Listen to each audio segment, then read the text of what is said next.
won't mind if we interview you, right? No, yeah, I agreed to the interview. Okay. Let's start this off. Pretty simple.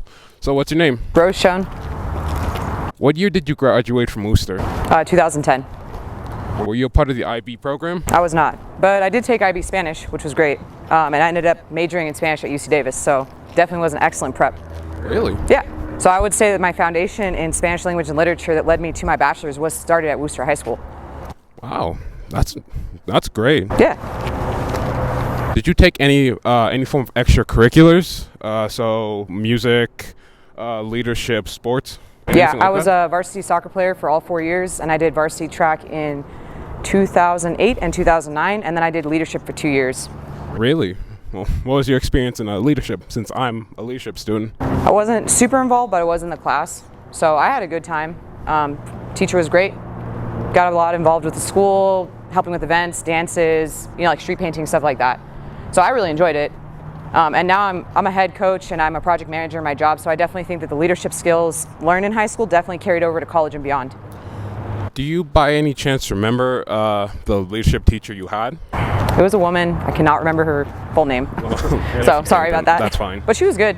She was definitely a hard teacher, and it was good because we were very organized and we actually got stuff done. We hit our goals when we were trying to sell tickets and organize events, so I really enjoyed it.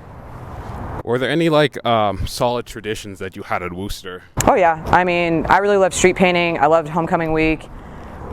Just like the camaraderie between my teammates and I mean, I'm still friends with boys who played on the team, girls who played on the team, my friends from track. I have my best friend graduated in 2010, and I've retained my friends all throughout my adult life.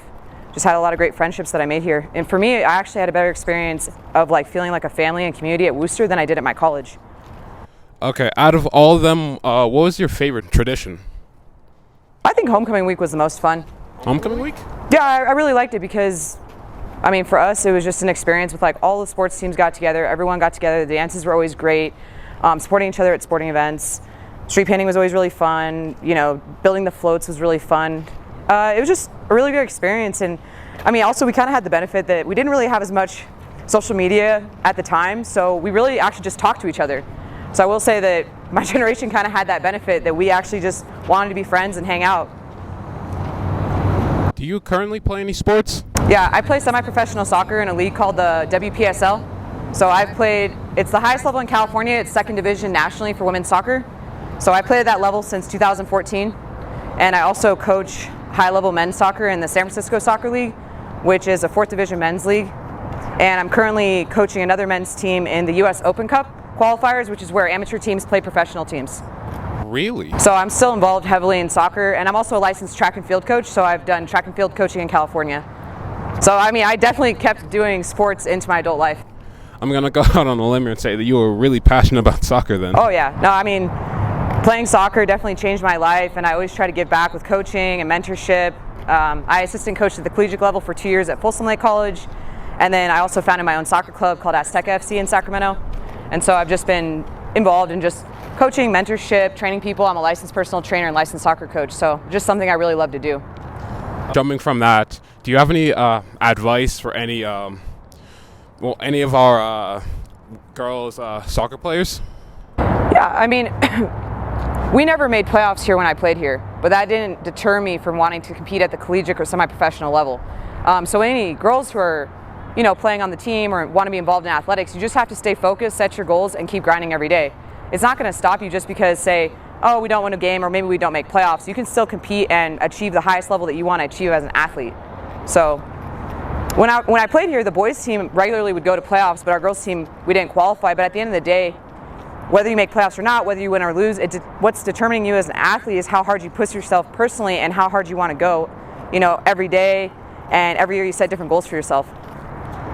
And do you have any advice for students that are currently at Worcester? Just overall general advice. Take advantage of all the cool opportunities, like for example that you get transportation to all your sporting events, that there are so many extracurricular activities. I did photography class here, I was in Spanish club, I was even a burrito lovers club that we were in high school. It was really fun. And there's just so many cool clubs you can be in, and you could do it in your lunch hour, you can do it after school, and just do as much as you can, take advantage of the opportunities.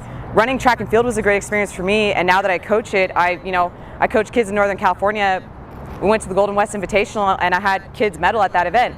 So it's just like the positive experience I had in high school, having that opportunity and great coaches that worked at Worcester at the time kind of inspired me to want to be a coach myself. And also from the educational standpoint, the professors I had, especially the professor I had in Spanish, Luz Verdeen, she kind of inspired me to pursue Spanish at the collegiate level as well. So I'll definitely say that those experiences definitely changed my life and had a long impact. Okay, and are you still involved in Worcester after you graduated? I've been involved with like George, who's the head coach for the boys. I've donated stuff back to the program because I believe in the soccer program here. That's the extent, because that was the relationship I still maintained. I didn't really have relationships with the current track coaches or any of the other admin. But I always like followed on Instagram and Facebook and liked the posts. That's how I figured out about you guys.